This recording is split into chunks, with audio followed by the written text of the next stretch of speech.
Hi everyone, welcome back to our channel. आज के topic में अपन टेटनस के बारे में डिस्कस करेंगे। टेटनस एक कम्युनिकेबल डिजीज है, इसके बारे में अपन डिस्कस करने जा रहे हैं। इसमें इम्पोर्टेंट पॉइंट डिस्कस करेंगे जो एग्ज़ाम में पूछे जा सकते हैं, जो आपकी कॉम्पिटिटिव एग्ज़ाम है उसमें पूछे जा सकते हैं, उनके बारे में डिस्कस करेंगे। सबसे पहले इसमें देख लेते हैं इंट्रोडक्शन। तो ये टेटनस है। टेटनस को एक अन्य नाम से भी जानते हैं, लोकजो। ये आपको ध्यान रखना है, लोकजो के नाम से भी जाना जाता है। तो फर्स्ट क्वेश्चन तो यही है कि लोकजो के नाम से कौन सी बीमारी को जाना जाता है। तो एक अन्य नाम है टेटनस का, लोकजो, इस नाम से भी जाना जाता है। अपने सामान्य बोलचाल में इसको धन्नूर भी बोलते हैं, जो आप इस वर्ड से सब परिचित है। धन्नूर के नाम से भी ये सामान्य बोलचाल की भाषा में जाना जाती है टेटनस। टेटनस क्या है? एक बैक्टीरियल कम्युनिकेबल डिजीज है, यानी कि बैक्टीरिया से होती है। तो यह आपको इंट्रोडक्शन में इसके बारे में थोड़ा पता चला। इसके बाद में इसका जो पॉजिटिव एजेंट है, इसके बारे में एग्जाम में पूछा जाता है कि इसका क्या पॉजिटिव एजेंट है। तो पॉजिटिव एजेंट जो है इसका, वो एक बैक्टीरिया है, क्लोस्ट्रीडियम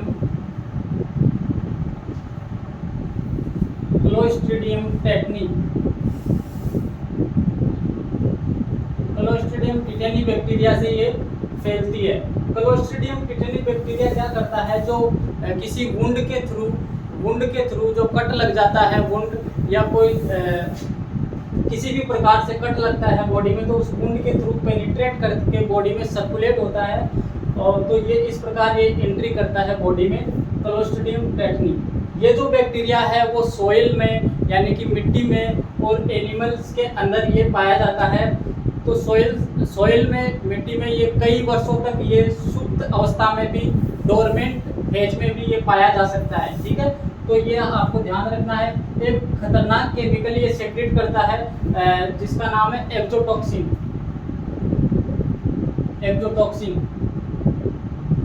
ये टॉक्सिक केमिकल है, ये सेक्रेट करता है। इसी की वजह से ये मसल्स में स्पाज्म करता है ये केमिकल। तो ये एक प्रकार का मस्कुलर स्पाज्म होता है इस डिजीज में, ये आपको ध्यान रखना है। जो एक्सोटॉक्सिन है, एक्सोटॉक्सिन 3 प्रकार के एक्सोटॉक्सिन होते हैं स्पेशली, लेकिन इसमें जो टिट्नोस्पाज्मिन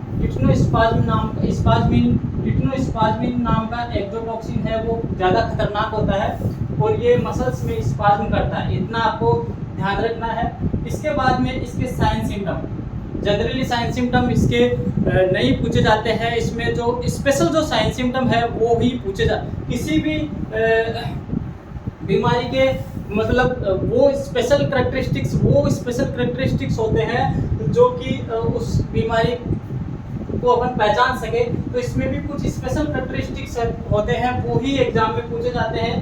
तो जनरल करेक्टरिस्टिक्स में इसमें हेडेक हो गया, इरिटेबिलिटी हो गया, ये बहुत सारे करेक्टरिस्टिक्स है। लेकिन इसमें जो स्पेशल करेक्टरिस्टिक्स आपको ध्यान रखना है, जो आपके एग्जाम में पूछे जा सकते हैं, एक तो होता है इसमें राइसस सार्डोनिकस।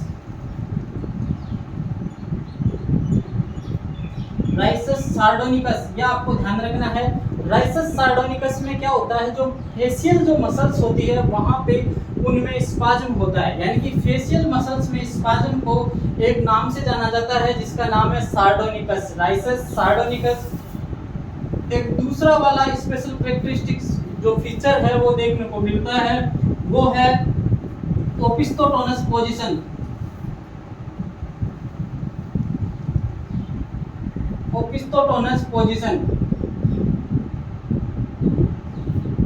तो आपको ये दोनों ही स्पेशल कैरेक्टरिस्टिक्स याद रखने हैं कि राइसस सार्डोनिकस या ओपिस्टोटोनस पोजीशन किस डिजीज से एसोसिएटेड है।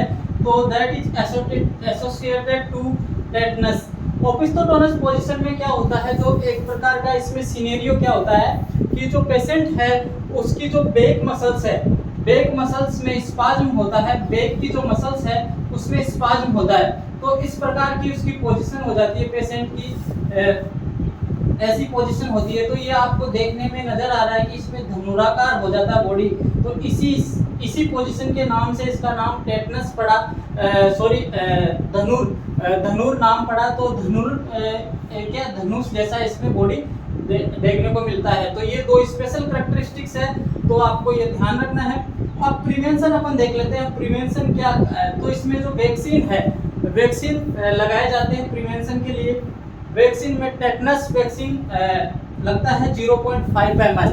तो एक तो इसमें जैसे बच्चा जन्म लेता है तो 6, 10 और 14 वीक पे ये वैक्सीन पेंटावेलेंट जो वैक्सीन है उसमें इंक्लूड रहता है, उसमें लगता है। और एक जैसे एडल्ट्स में या अन्य किसी एज में लगाते हैं तो इसमें 3 डोज लगती है 0.5 ml की।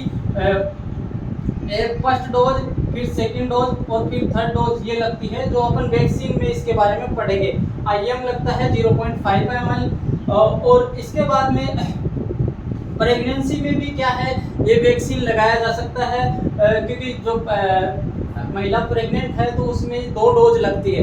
तो फर्स्ट डोज तो फर्स्ट विजिट, जब वो क्लिनिकल विजिट करेगी उस टाइम लगाते हैं, और सेकंड डोज है 4 वीक के बाद में लगाते हैं। ये आपको ध्यान रखना है प्रेगनेंसी में, क्योंकि जो पोस्ट एबॉर्शन या फिर पोस्ट डिलीवरी जो टेटनस होने की संभावना होती है, तो उससे अगर टेटनस होता है तो वो काफ़ी गंभीर अवस्था होती है, तो इसलिए उससे बचाव के लिए ये वैक्सीन लगाते हैं।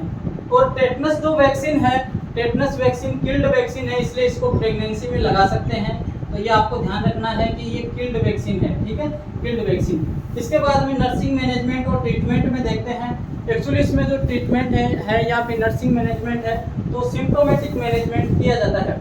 इसमें ज़्यादा अगर सीरियस कंडीशन होती है तो जो रेस्पिरेटरी मसल्स है उनमें स्पाज्म होता है, जिसकी वजह से रेस्पिरेटरी सिसेशन होता है, यानी कि उसमें पेशेंट में रेस्पिरेशन अफेक्ट होता है, तो उसमें रेस्पिरेटरी सपोर्ट दिया जाता है। ये इम्पोर्टेंट है, ये ध्यान रखना है। रेस्पिरेटरी सपोर्ट अगर, और इसमें क्या है, ये बैक्टीरियल बीमारी है तो इसमें एंटीबायोटिक भी चलाए जाते हैं।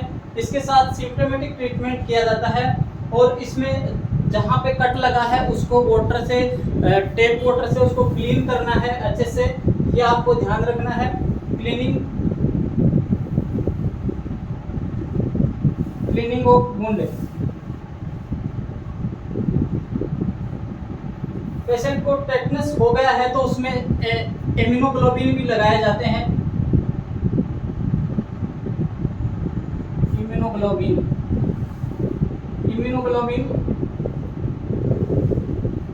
एंटी टेटनस सीरम होता है, वो इम्यूनोग्लोबिन लगाया जाता है। वो एक प्रकार की पैसिव इम्यूनिटी दी जाती है पेशेंट को, बने बनाए रेडीमेड इसमें इम्यूनिटी दी जाती है। एटीएस एंटी टेटनस सीरम की इम्यूनोग्लोबिन दी जाती है, ठीक है। तो ये इसके बारे में अपने देखा कि टेटनस जिसे लोकजो के नाम से जाना जाता है। एक तो आपको ये याद रखना है इसका पॉजिटिव एजेंट और इसके स्पेशल कैरेक्टरिस्टिक्स को स्पेशली ध्यान रखना है। और टेटनस के वैक्सीन कब लगते हैं, प्रेगनेंसी में कब लगता है, ये अपन ने देखा। और कि जो जन्म के बाद में इसमें डोज किस प्रकार दी जाती है वो प्रिवेंशन में देख लेंगे, देखा है अपन ने। साथ ही इसमें जो बीमारी के बारे में प्रिवेंशन में अपन देखें तो इसमें पब्लिक अवेयरनेस बहुत ज़रूरी है। किस प्रकार मतलब ये फैलता है उसकी अवेयरनेस, यानी कि हेल्थ एजुकेशन। और इसके साथ ही इसमें जो इम्यूनाइजेशन शेड्यूल है उसके बारे में भी हेल्थ एजुकेशन ज़रूरी है, ताकि समय पे टीका लगाया जा सके इसका। और नर्सिंग मैनेजमेंट में अपन ने सिम्प्टोमेटिक मैनेजमेंट देखा है, और ट्रीटमेंट में इसमें एंटीबायोटिक है और ऑक्सीजन थेरेपी है, वो है, ठीक है। साथ ही इसमें एक चीज़ और देख सकते हैं अपन ट्रीटमेंट में, इसमें मस्कुलर स्पाज्म होता है तो मसल्स रिलैक्सेंट दिए जाते हैं। मसल्स रिलैक्सेंट ये भी आपको ध्यान रखना, ठीक है। जैसे डाइजापाम है, वो है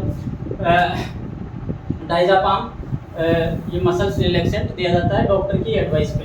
तो ये छोटा सा टॉपिक था लेकिन इम्पोर्टेंट टॉपिक है। Thanks for watching the video.